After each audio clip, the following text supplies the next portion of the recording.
On this week's episode, we're taking to the skies in a vintage 1928 Ford Tri-Motor, one of only 199 ever built, with just 18 that survive today, and of those, only 8 are airworthy. The Tin Goose, as she's referred to, stands as a testament to Henry Ford's unyielding pursuit of excellence in transportation. So come along with us and learn a bit of history. Then fasten your seatbelt and hang on as we explore history and relics.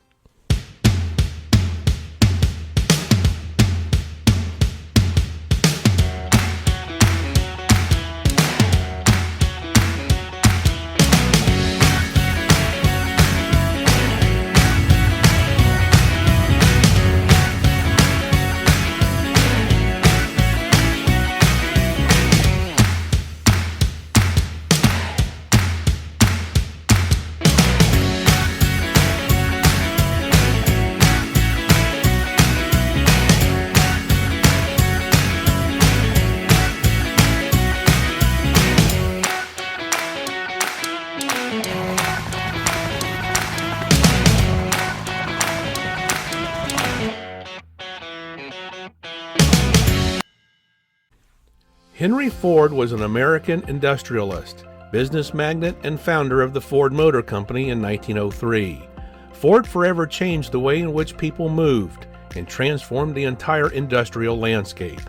His ingenious assembly lines produced the Model T, affectionately known as the Tin Lizzie, from 1908 to 1926. It was the first car that the average middle class could afford at $825, nearly $28,000 today. But Ford also had an interest in aviation. Like most auto companies during World War I, Ford entered the aviation business building Liberty engines. Of the largest built was the Liberty L12, a water-cooled V12 displacing 649 cubic inches and making 400 horsepower. Liberty engines could be found in a number of aircrafts, including the Airco DH-9A, the Curtiss Carrier Pigeon, and the Douglas C-1. After the war, Ford returned to auto manufacturing until around 1922, when he received a letter from the founder of the newly established Stout Metal Airplane Company, William Bushnell Stout. Stout had developed the Stout ST-1 aircraft, a twin-engine, all-metal torpedo bomber under a proposed contract with the U.S. Navy. However, a crash of the prototype was enough for the Navy to cancel the contract. Stout was left turning to others for help.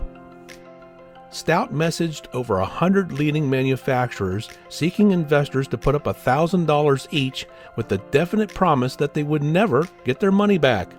Stout raised $20,000, including $1,000 from each Henry Ford and his son Edsel. In 1924, Ford and Stout negotiated the building of Ford Airport in Dearborn, Michigan. A factory that would house Stout metal airplane production would also be built if Stout could convince all of the initial investors in his company to sell out to Ford. The deal cost Ford $500,000, and the Stout Metal Airplane Company became an official division of Ford Motor Company on July 1, 1925. Ford would go on to invest another $2 million in the venture. At about this same time, Ford became the first regularly scheduled airmail service and air freight operator after starting his Ford Air Transport Service business. The business was started with the idea of carrying passengers and mail on new airmail routes, which proved to be very lucrative. The Air Transport Service Company was assigned the first airmail routes, which consisted of Cleveland to Detroit and Chicago to Detroit. The prototype Model 3-AT Tri-Motor was heavily promoted by Henry Ford as the airplane of the future. Test flights, though, proved otherwise, with the underpowered aircraft barely able to maintain its altitude. It was definitely time for a design change.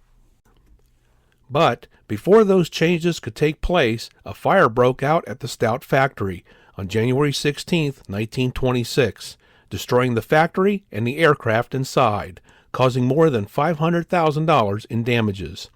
A new and even greater factory would be built, though, consisting of 2 buildings with the largest doors in the world at the time. From there, engineers worked diligently in redeveloping and refining the stout 3-AT into what is now the recognizable Tin Goose, the Ford Tri-Motor. The maiden flight of the Ford Tri-Motor occurred on June 11, 1926. By 1927, Ford became the first company to use an assembly line for aircraft production. The Ford Tri-Motor made some significant headlines in important flights during this time that bolstered its reputation as being strong and reliable. For example, the 1927 Ford-AT-A, serial number 10 and registration C-1077, was once flown by Charles Lindbergh and Amelia Earhart. The plane then made the first commercial flight from the United States to Mexico City, as well as the first commercial flight over the Canadian Rockies. Tri-Motor sales hit their peak with 86 in 1929 and eventually plummeted to only 2 sales in 1932.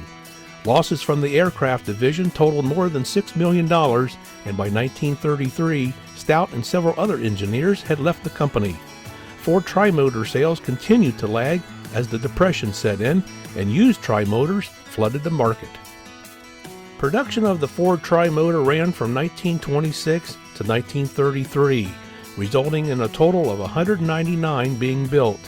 Today, there are about 18 Tri-Motors in existence, with 8 having FAA airworthiness certificates, including the C-1077 that Charles Lindbergh and Amelia Earhart flew, which also happens to be the oldest of the surviving planes and which was featured in the 2009 film Amelia. Other Tri-Motors also made cameo appearances in film, including Episode 1 of Flash Gordon in 1936, and more recently in the movies Indiana Jones and the Temple of Doom and The Untouchables. Then there is the 1928 Ford Tri-Motor 5-AT-B, serial number 8, that we'll be riding in very soon. This plane took its first flight on December 1st, 1928. Shortly after, it was sold to Transcontinental Air Transport, or TAT, a logo that still graces the aircraft today. In 1929, it was named the City of Wichita and was joined by a sister ship, City of Columbus, in offering westbound transcontinental commercial air services. In 1931, TWA, or Transcontinental and Western Air, took ownership of the aircraft, where it was used in the development of TWA's route system. The plane then took on new owners again in 1935 and 1937, where it was utilized by the Grand Canyon Airlines in Boulder Dam tours offering sightseeing services. After several other transfers, this Tri-Motor was purchased and fully restored to airworthiness in the mid-1960s by William F. Harrah of Harrah's Hotel and Casinos in Nevada. In 1971, it finally took off again and flew a few times in and around Reno before being placed on static display in Harrah's automobile collection. Finally, the plane found its way to Ed Patrick in the Liberty Aviation Museum in Port Clinton, Ohio in 2014, where it continues to be very well maintained and loved by many, including its passengers. And, speaking of passengers, I think it's time for our flight to depart. So let's hit the tarmac and get buckled in for a ride of a lifetime.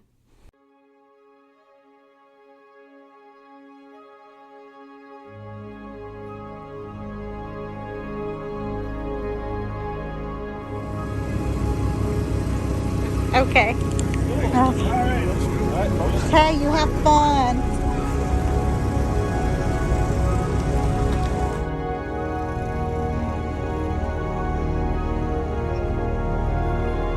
This is cool.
Thank you.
Fun? Fun.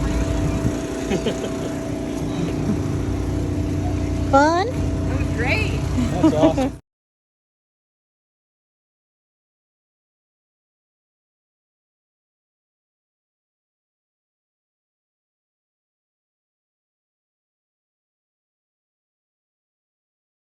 Thank you for joining us today. We hope you enjoyed our program. If you like our content, we ask that you give us a thumbs up, a like, share with your friends, subscribe to our channel, and ring that notification bell so you always know when our new content is published. And all of this costs nothing but means a lot to us and keeps us growing. You may also leave us a tip if you choose. The address is provided here on your screen, and a link is provided in the description area below. So until next time, everyone, this one is history.